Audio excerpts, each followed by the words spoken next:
check it out. First 5 game card. What is this? The first 5 game card is something that you can pick up anywhere in the library, in the athletic center, in the student union, and you have a little scavenger hunt. You go throughout campus to the little lesser known areas. And what you do is on the back there's questions, and the first 5 to turn them in are entered into a random raffle to get $50 to the bookstore. The rules of the first 5 game card are basically to go around campus and find the little signs that say first 5 on them and answer the questions on the back. Fill out your name and your phone number and then turn it into the box available to you in the hub. And then you'll be entered into a raffle. Nice job, that was easy.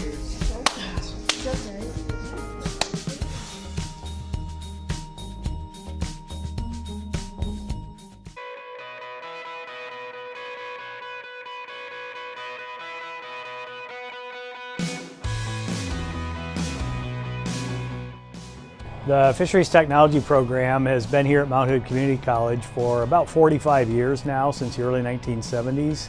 So it's the only program of its kind in the state of Oregon.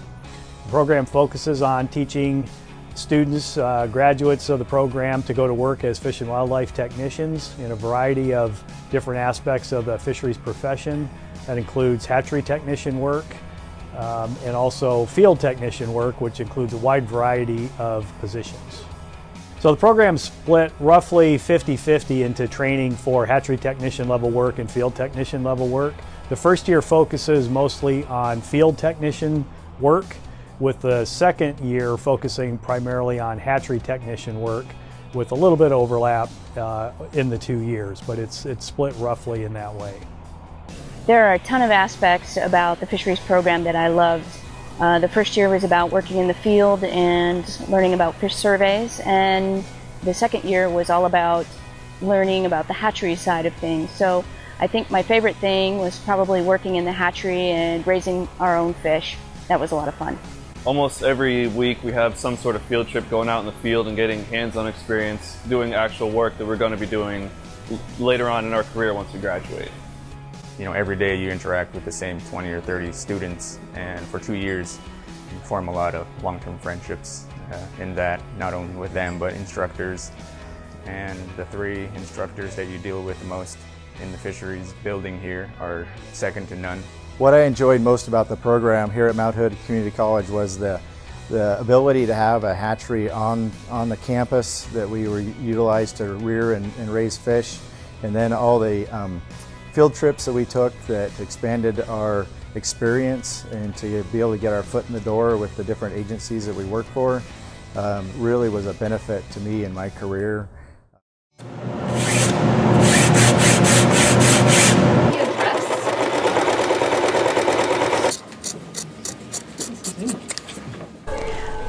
Theater tech is very different from acting when it comes to doing it as like a profession. Being a theater tech means that you work on all the aspects that aren't seen on stage, like lights, sound, and special effects and all that weird jazz, versus acting, which is a lot about personal and being able to create a different character which the audience sees and you tell the story through, and together they create a huge big story. Most people don't know that you're back there doing everything, but when they come see the show, everything just flows so smoothly. And as a technician, it's my job to make sure that the play goes smoothly and no one knows that anything's happening.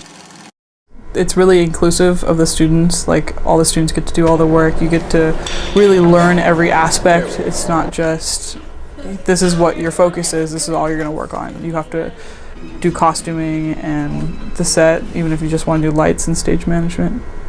So. All the designers are students. So we have a student lighting designer, a student sound designer, a student costume and makeup designer, and student carpenters, painters, student prop designer. We've been working on this for about 3 weeks now. It started out as tape lines on the floor. We gradually put the walls in, painted them, and now we're painting wallpaper onto the walls and adding crown molding, baseboards, other details, and the period lighting fixtures that should make it look like an actual residence in the 1930s in New York. We've been working with a local IATSE union in Portland to make sure that this program, when you complete it, you'll have the skills needed to work with the union and to go in there and impress them, hopefully, and get a job without having to spend, 4 years and a lot of money.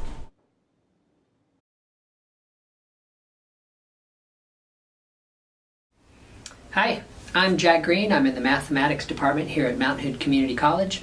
I've been here for about 15 years, and I am also the co-chair of the Textbook Affordability Task Force.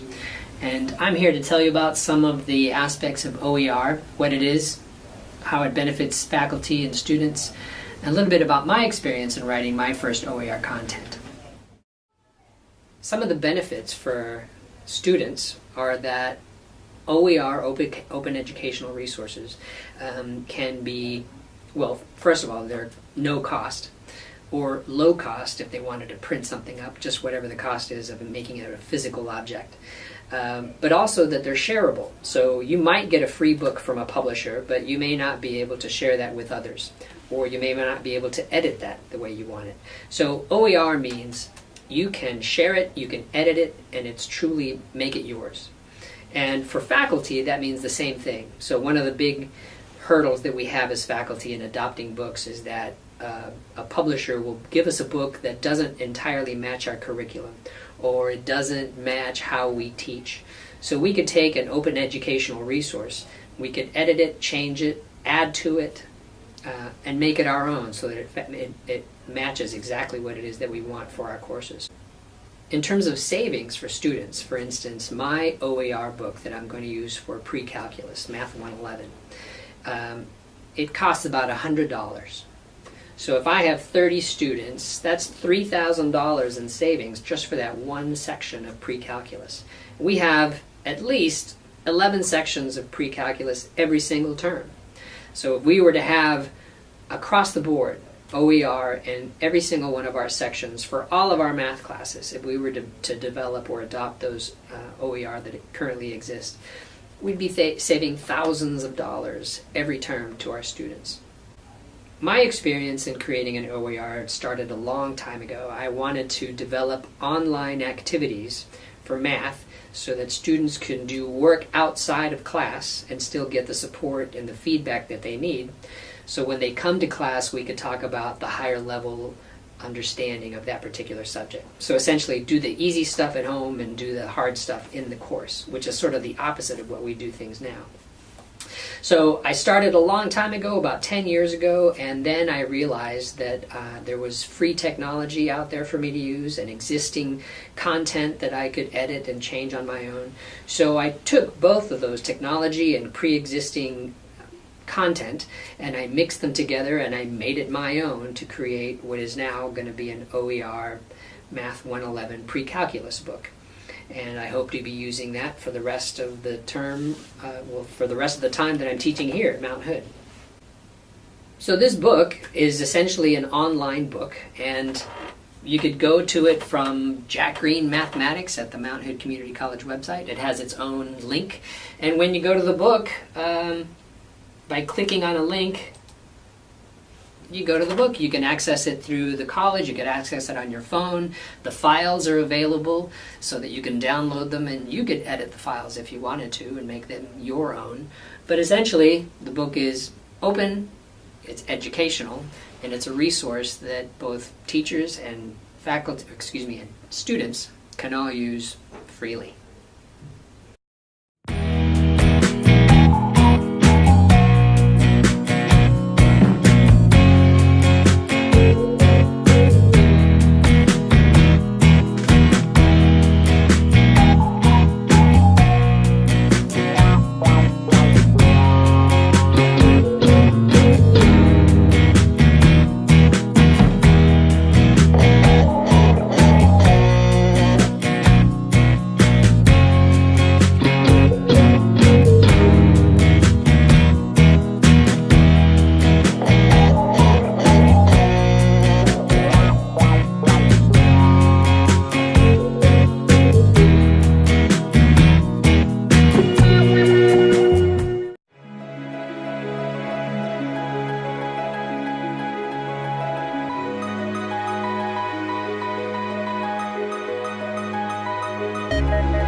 Tuesday, November 27th. Give to the MHCC Foundation. Give to student scholarships. Donate to Barney's Pantry. And give to students in need. This November, give to the MHCC Foundation.